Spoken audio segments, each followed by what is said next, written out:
Pada tanggal 14 Agustus 1945, Jepang menyerah tanpa syarat kepada sekutu.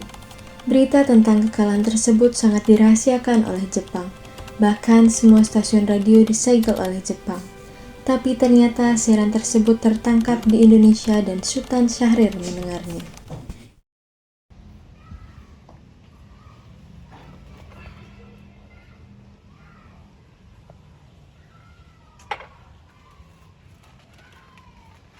Jauh kulihat bulan tersembunyi di sudut.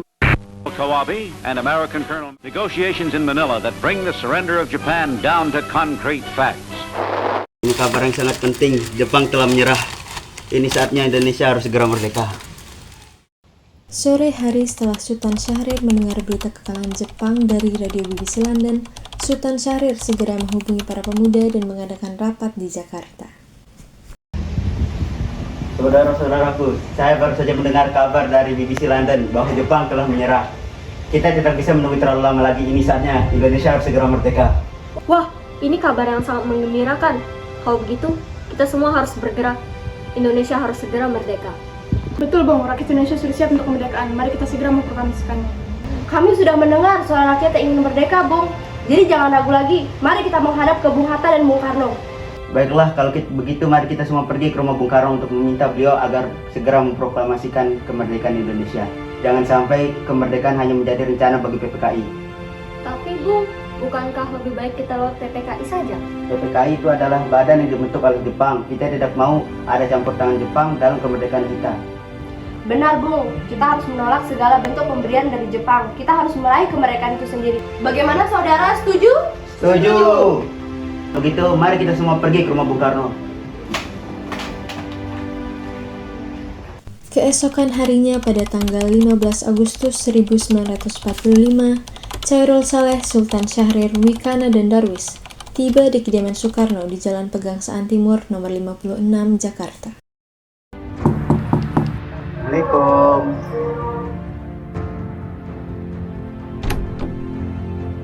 Waalaikumsalam. Ada keperluan apa? Apakah ada Bung Karno? Kami ingin bertemu dengannya. Ada hal yang harus dibahas. Silahkan masuk.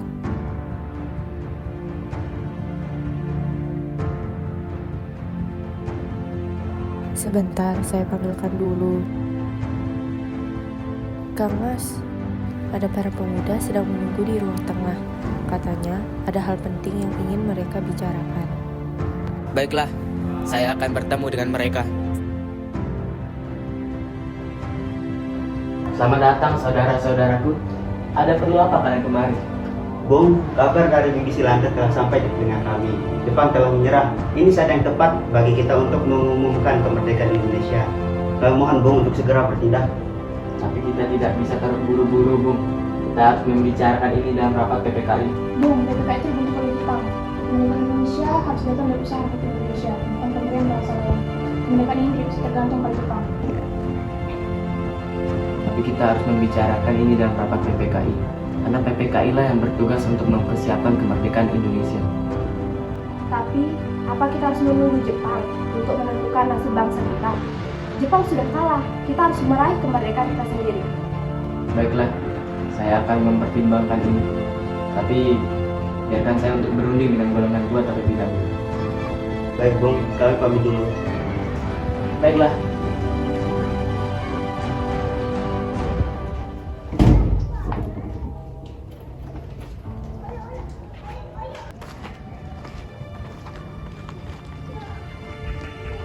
Nampaknya golongan itu tidak akan setuju dengan kita. Kita harus segera mencari jalan keluarnya secepatnya.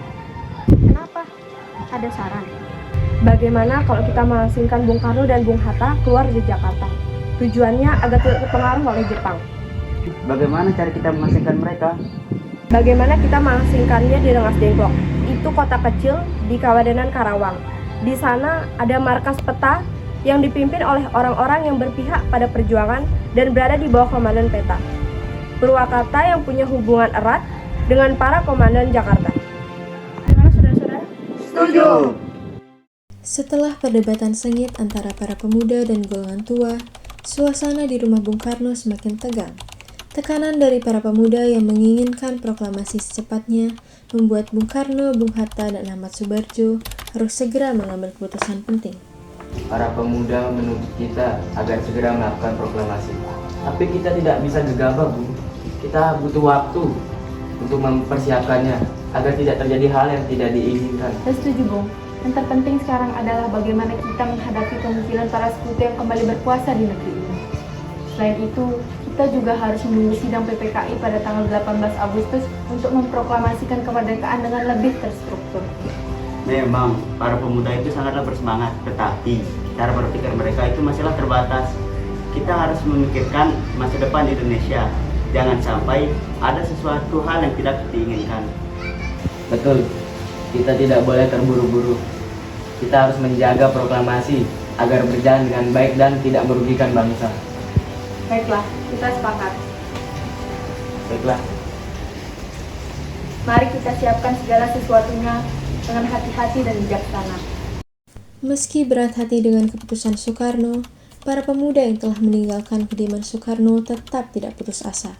Mereka pun menyusun strategi bagaimana membujuk Soekarno dan Hatta untuk memproklamasikan kemerdekaan sesegera mungkin. Akhirnya mereka mengasingkan kedua tokoh tersebut ke Rengas Dengklok agar terhindar dari pengaruh Jepang di Jakarta.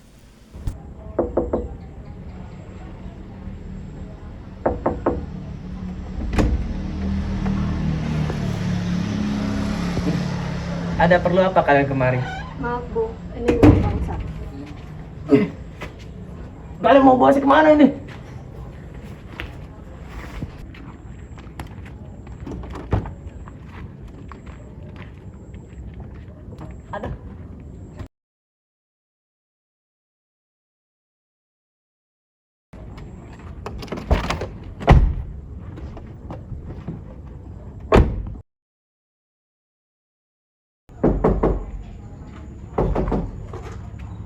Ada apa malam-malam begini? Bung, kami butuh bantuan.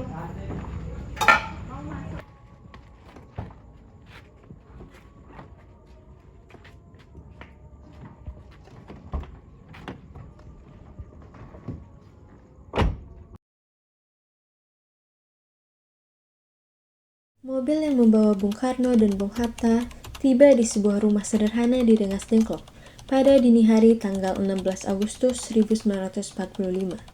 Di tempat itulah keduanya akan menghabiskan waktu seharian penuh dalam pengawasan para pemuda yang ingin mendesak golongan tua agar memproklamasikan kemerdekaan sesegera mungkin.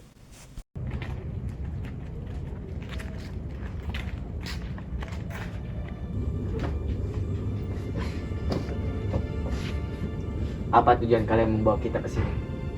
Kami ingin membahas kembali tentang proklamasi kemerdekaan Indonesia. Bung, bukankah Soekarno sudah katakan bahwa masalah ini akan dibahas pada sidang PPKI? Mengapa harus menunggu PPKI? PPKI itu dibentuk oleh Jepang. Kita ingin memproklamasikan kemerdekaan ini sekarang juga. Benar, kita memang ingin memproklamasikan kemerdekaan. Namun, saya rasa ini masih terlalu dini. Lagi pula kita masih membutuhkan bantuan Jepang dalam beberapa hal. Bagaimana jika apa yang dijanjikan Jepang hanya janji manis belaka? Sampai kapan kita harus menunggu? Kita harus memproklamasikan kemerdekaan sekarang juga, demi rakyat yang sudah lama menderita.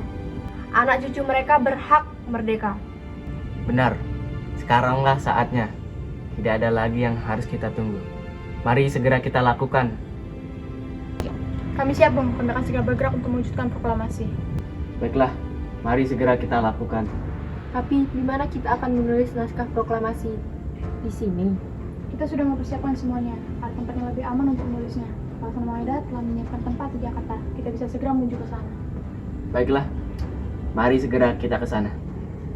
Selesai perundingan di Rengas Dengklok, semua anggota tua dan muda kembali ke Jakarta, tepatnya di kediaman Laksamana Maeda untuk membahas lebih lanjut rencana proklamasi kemerdekaan yang akan dilaksanakan esok hari.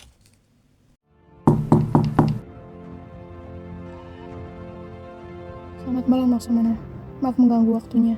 Seperti yang sudah kami bicarakan sebelumnya, kami membutuhkan tempat untuk membicarakan rencana kemerdekaan Indonesia yang akan dilaksanakan esok hari. Selamat malam, Bung Karno, Bung Hatta. Silahkan masuk dan gunakan rumah ini untuk mempersiapkan proklamasi kemerdekaan.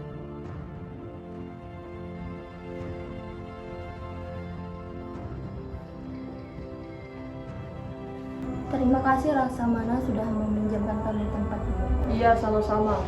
Laksamana, apakah ada selembar kertas dan pena? Bentar, saya ambilkan. Terima kasih Laksamana. Sama-sama.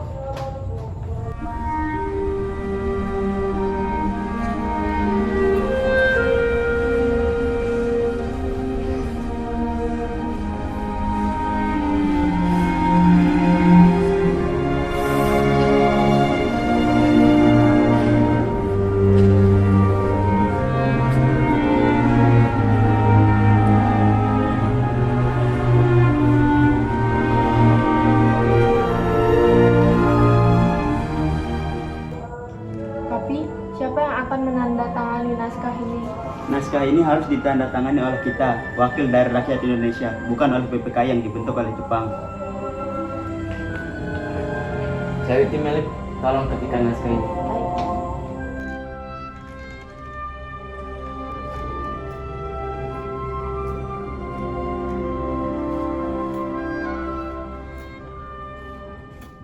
Ini Bu naskah. Terima kasih, Bu.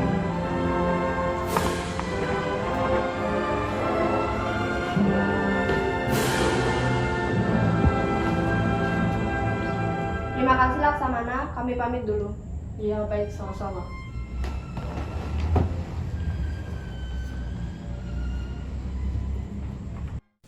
Setelah usai berunding di kediaman Laksamana Maeda, Soekarno pulang ke rumahnya dan disambut istri tercinta.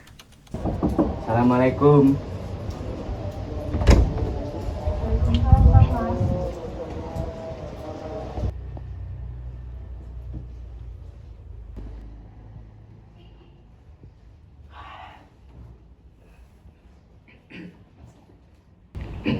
Bu, terima kasih sudah mau menemani saya di masa-masa sulit ini.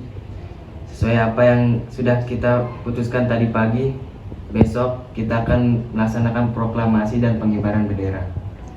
Bukannya kita belum memiliki bendera untuk dikibarkan esok hari, Kang Mas? Astaga, saya lupa, Bu. Gimana kalau ibu saja yang menjahitkan? Bisa, tetapi hanya ada kain merah dan putih saja. Ya, tidak apa-apa, Bu.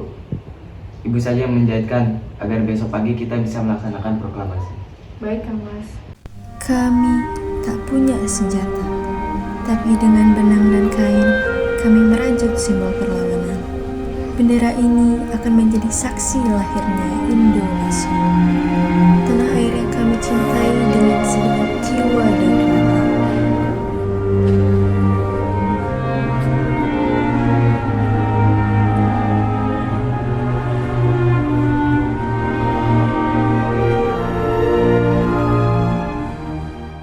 Pada pagi hari tanggal 17 Agustus 1945, Indonesia akhirnya memproklamasikan kemerdekaannya.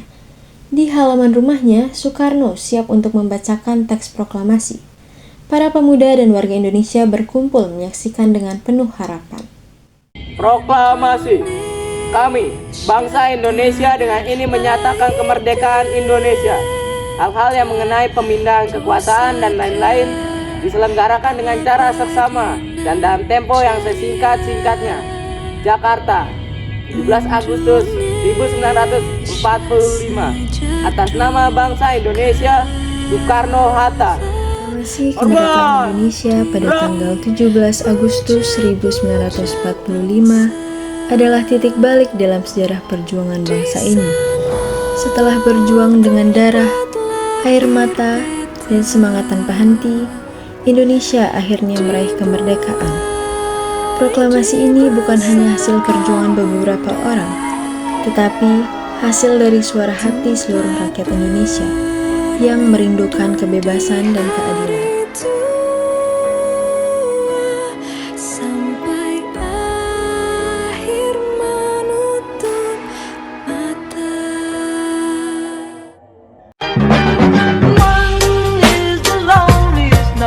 That you'll ever do. Two can be as bad as one.